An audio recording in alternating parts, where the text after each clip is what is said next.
Puji Tuhan, Shalom. Kaum wanita yang dikasihi Tuhan, malam ini kembali kita bertemu di ibadah kaum wanita untuk mendengarkan sebagian daripada firman Tuhan. Walaupun saudara ada di rumah masing-masing, saya berharap ialah kita semua boleh tetap semangat, tetap senantiasa rindu dan haus hadirat Tuhan, karena hanya lewat hadirat Tuhan kita mendapatkan kekuatan. Kita bisa menjadi wanita-wanita yang dahsyat dan luar biasa. Mari berdoa terlebih dulu sebelum saya sampaikan firman pada malam ini. Terima kasih Tuhan buat kebaikan-Mu yang sudah menjaga, melindungi, memelihara kami di sepanjang hari hingga malam ini, hari Senin malam. Kami kembali di ibadah wanita, mau mendengarkan sebagian firman-Mu. Urapi hamba-Mu, urapi kami semua, supaya firman yang kami dengar boleh memberikan kekuatan dalam kami mengiring dan melayani Engkau. Dalam nama Yesus kami berdoa. Amin. Puji Tuhan. Seperti biasa, malam ini kita akan terus belajar tentang wanita yang dipakai Tuhan. Kali ini saya berikan judul wanita yang melayani. Saya akan ambil contoh satu pribadi, yaitu Maria Magdalena. Di Alkitab banyak nama Maria. Ibu Yesus namanya Maria. Saudara Lazarus dan Marta namanya Maria. Juga ada beberapa nama Maria, tetapi kita akan malam ini khusus belajar tentang seorang wanita yang bernama Maria Magdalena. Kenapa namanya banyak dicatat di dalam Alkitab? Walaupun dia orang yang pernah kerasukan 7 roh jahat. 1 roh jahat aja merasuk seorang manusia itu sudah melelahkan. Mungkin bisa disebut orang kerasukan setan itu kan orang yang gila. Ini 7. Nah, kita akan melihat apa yang membuat Maria yang tadinya diikat oleh kuasa jahat, padahal kita kan nggak tahu dia terikat oleh roh jahat itu, dia yang ngundang, dia yang cari ilmu, atau bagaimana. Yang pasti dia terikat oleh 7 setan, roh jahat. Tapi walaupun mungkin dosanya berat, ya, masalah besar, ketika dia berjumpa Tuhan, dia dilepaskan dari 7 roh jahat.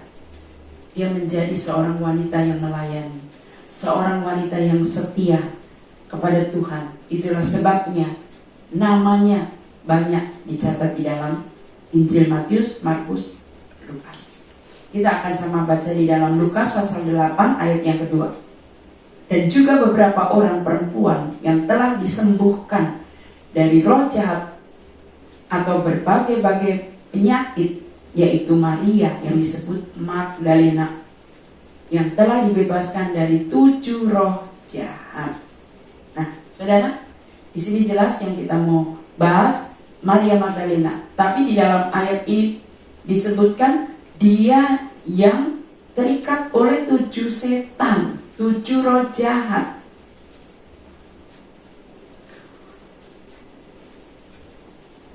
Ketika dia dilepaskan Tuhan dari ikatan yang luar biasa itu, saya sudah tidak bisa membayangkan bagaimana wajahnya, rambutnya, matanya, ya. Kan diikat 7 roh jahat itu bukan satu penyakit yang main-main. Itu mungkin kalau orang gila itu udah gila parah gitu.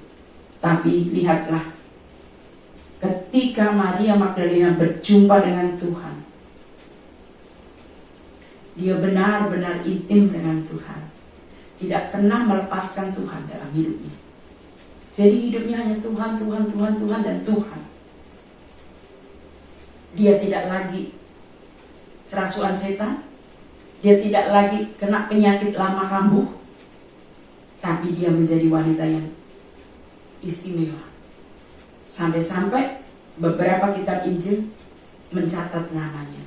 Kalau kita baca lagi di dalam Lukas pasal 8 ayat 3, Yohana, istri Kusa, bendahara Herodes, Susana, dan banyak perempuan-perempuan lain. Perempuan-perempuan ini melayani rombongan itu dengan kekayaan mereka. Nah, saudara, Perempuan-perempuan itu ada di antaranya adalah Maria Magdalena yang sudah dilepaskan dari 7 roh jahat. Dia melayani Tuhan, melayani rombongan Yesus. Dengan cara apa? Memberi diri, memberi waktu, memberi harta, memberi kepunyaannya, miliknya, hidupnya untuk melayani Tuhan.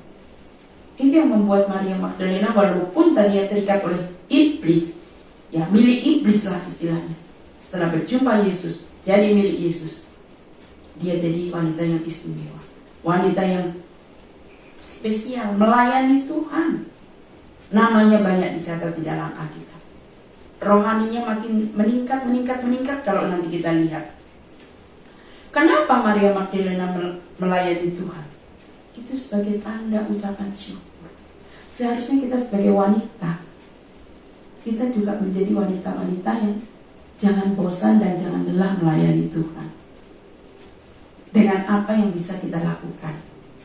Seperti wanita-wanita ini, mereka melayani Tuhan dengan milik kepunyaannya, dengan hartanya, dengan waktunya, juga dengan hidupnya.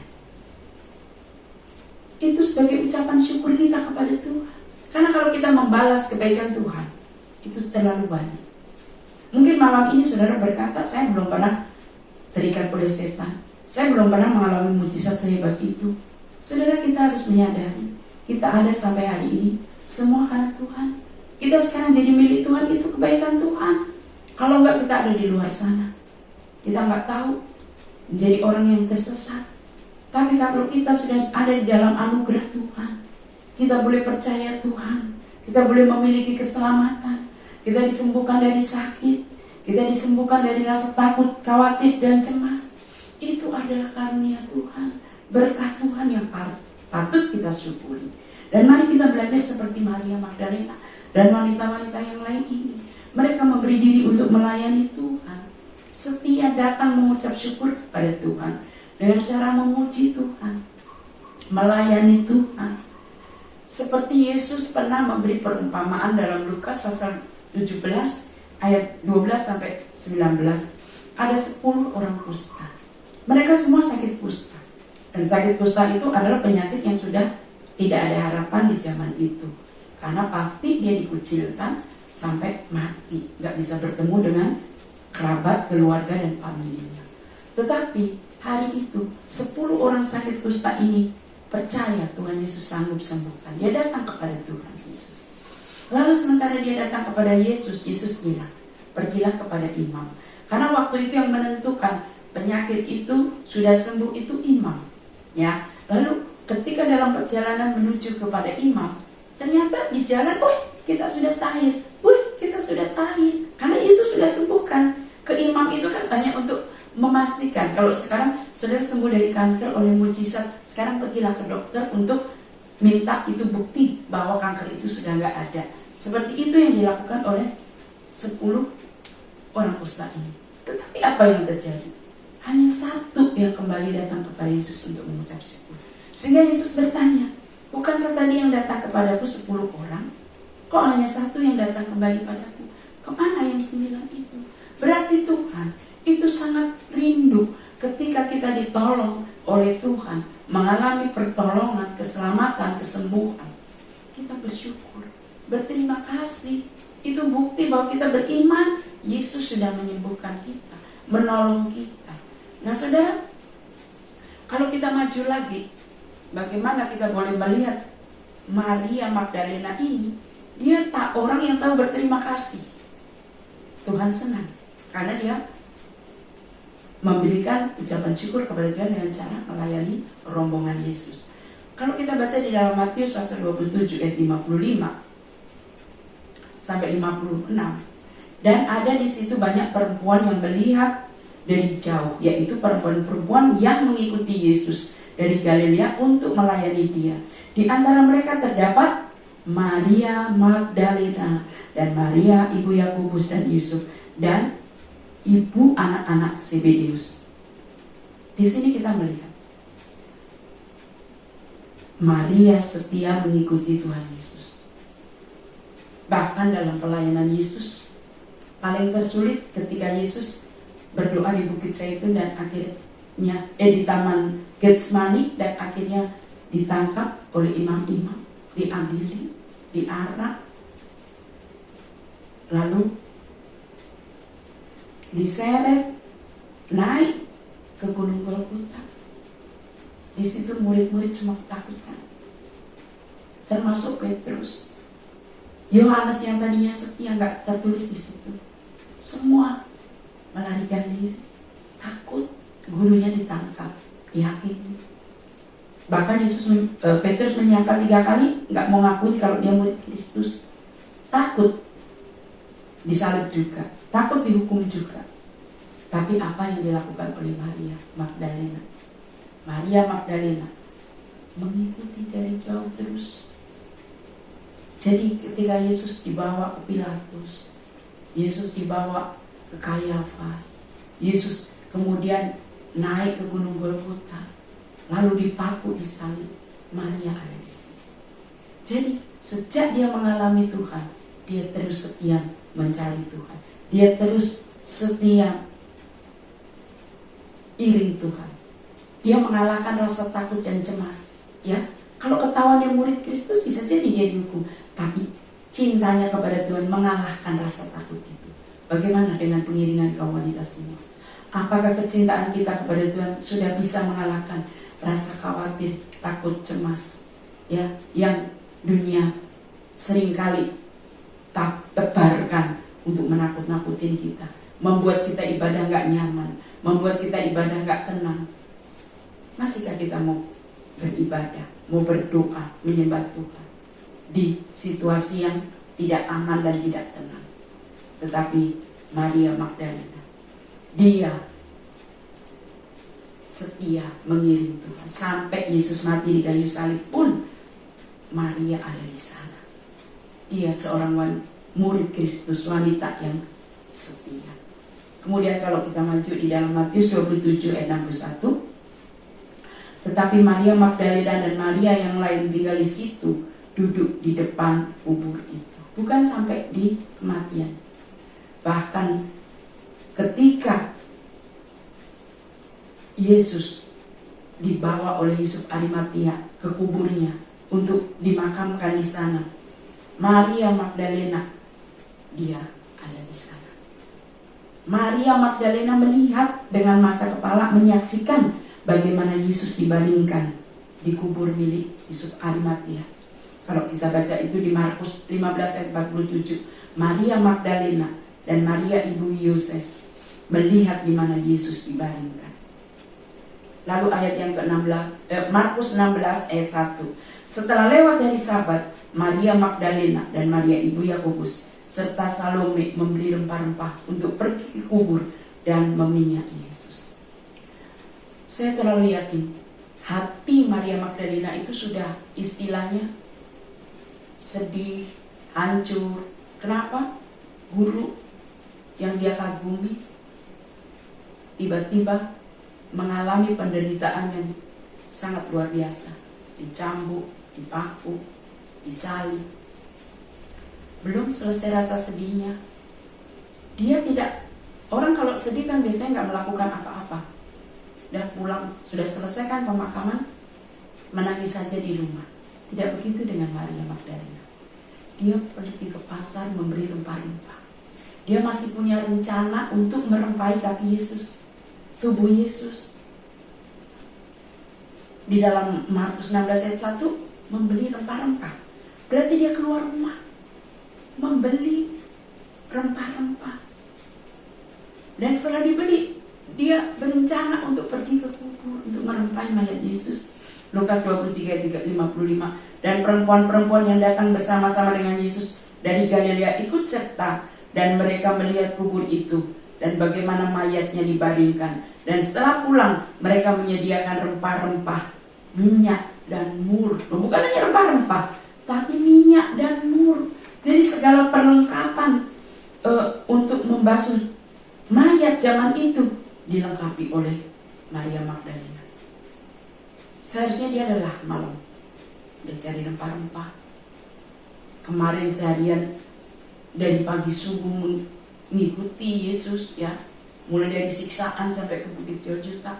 Tapi kalau saudara baca di dalam Lukas 24 ayat 1, tetapi pagi-pagi benar, pada hari pertama minggu itu, mereka pergi ke kubur membawa rempah-rempah yang telah disediakan. Jadi mereka menyediakan rempah-rempah itu, pergi ke kubur itu.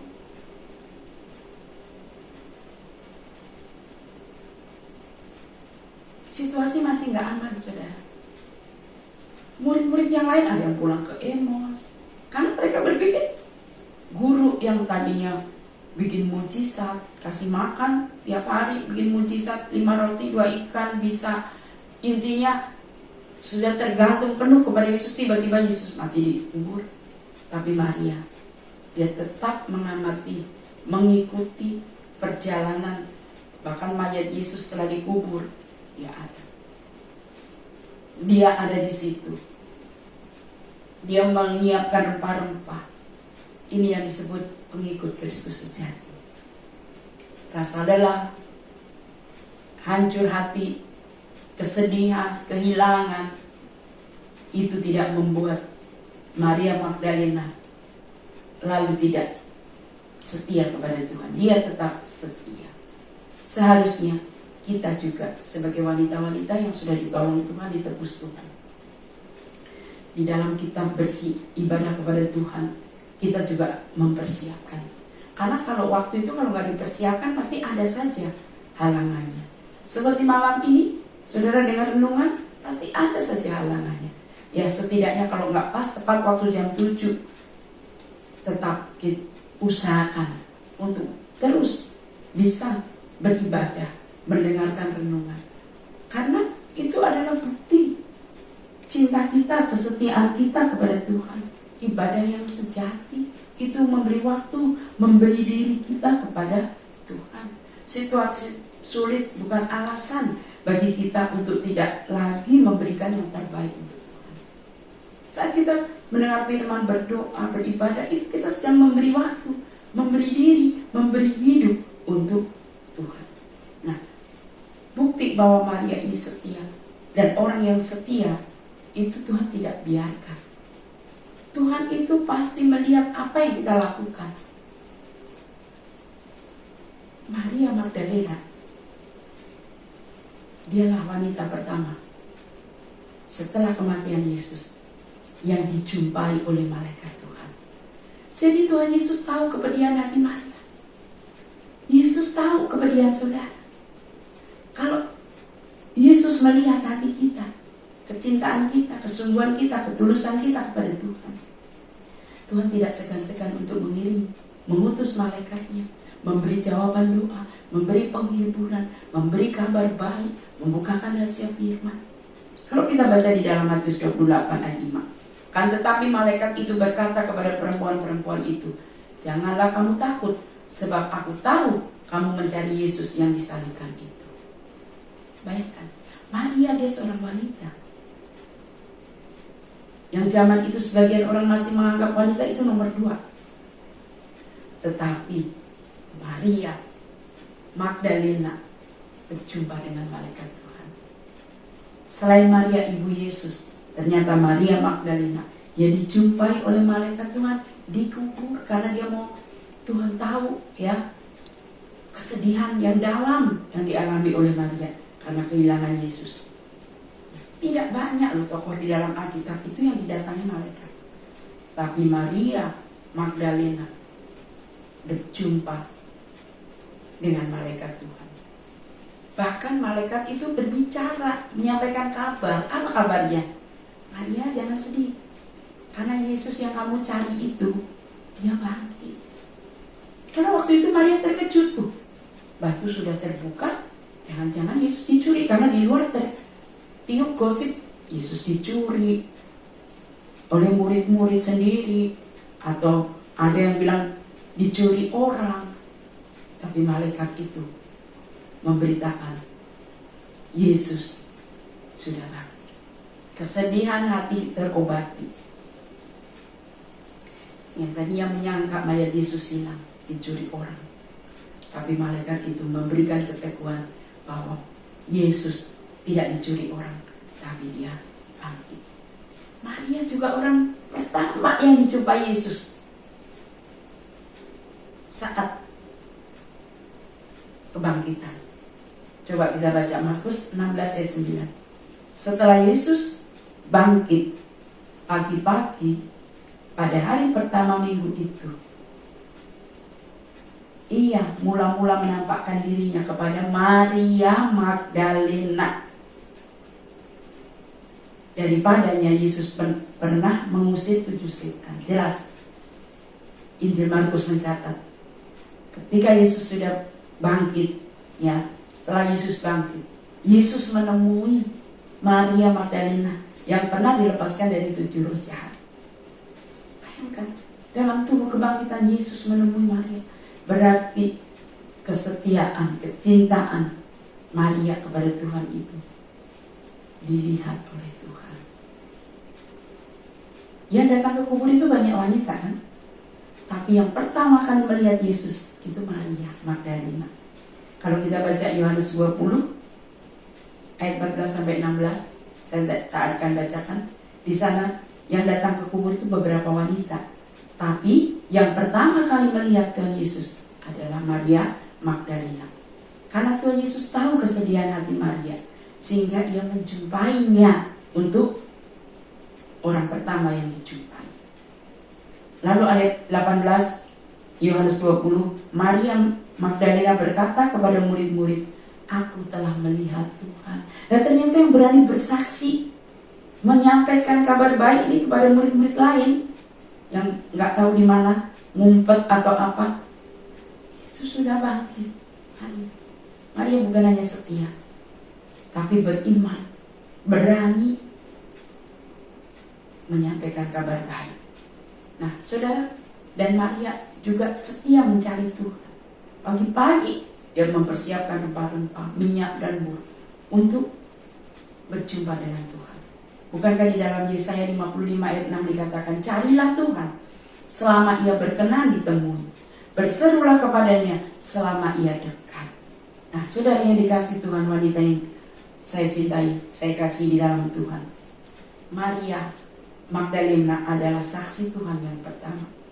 Maria Magdalena adalah utusan Tuhan yang pertama kali memberitakan kebangkitan Tuhan.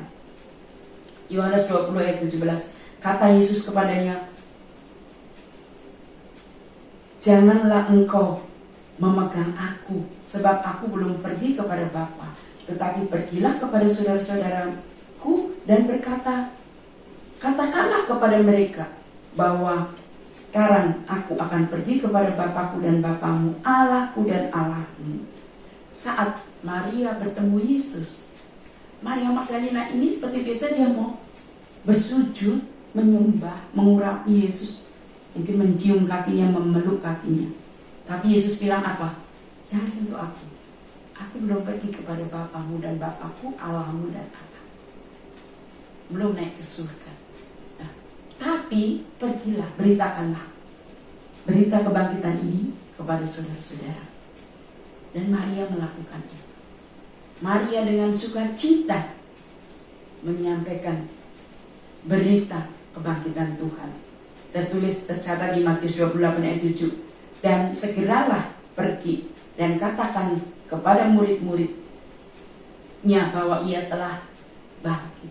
Maria Magdalena pergi dengan sukacita memberitakan kebangkitan Tuhan kepada murid-murid. Nah, saudara, apa pengalaman pertolongan yang Tuhan sudah kerjakan dalam hidup kita? Mari kita mau belajar seperti Maria Magdalena. Maria Magdalena mendapat tempat yang baik di hati Tuhan, spesial di mata Tuhan. Namanya tercatat, bahkan sampai hari ini kesaksiannya kita dengar berita kebangkitan Tuhan.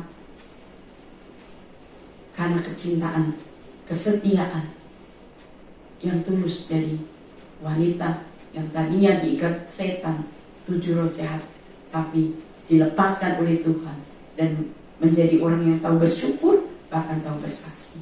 Biarlah kita sebagai kaum wanita, kita juga menjadi wanita yang melayani Tuhan, wanita yang tahu mengucap syukur, wanita yang mengasihi Tuhan lebih dari segalanya, sehingga hidup kita pun akan terus-menerus dipulihkan Tuhan dan menyenangkan hati Tuhan. Mari kita berdoa. Terima kasih Tuhan buat firman-Mu. Tanamkan firman-Mu dalam hati kami. Ajar kami untuk bersyukur, mengucap syukur atas apa yang Tuhan sudah kerjakan dalam hidup kami. Betapa banyak Tuhan sudah menolong kami. Waktu kami sakit Engkau sembuhkan, waktu kami susah Engkau hiburkan, waktu kami mengalami jalan buntu Engkau buka jalan keluar. Bahkan hari ini kami ada sebagaimana kami ada karena kasih kemurahan-Mu. Ajar kami untuk mengucap syukur sebagaimana Maria Magdalena tahu bersyukur dengan melayani Tuhan dengan apa yang dia bisa lakukan. Kami pun mau dan rindu melayani Engkau dengan segenap hati kami. Apa yang bisa kami lakukan, kerjakan. Biarlah kami mau lakukan untuk menyenangkan hati Tuhan. Berkati kaum wanita yang ada, Tuhan berkati keluarga kami semua, suami, anak-anak, pekerjaan, keluarga, rumah tangga, kesehatan. Tuhan memberkati. Dalam nama Tuhan Yesus kami bersyukur dan berdoa. Amin.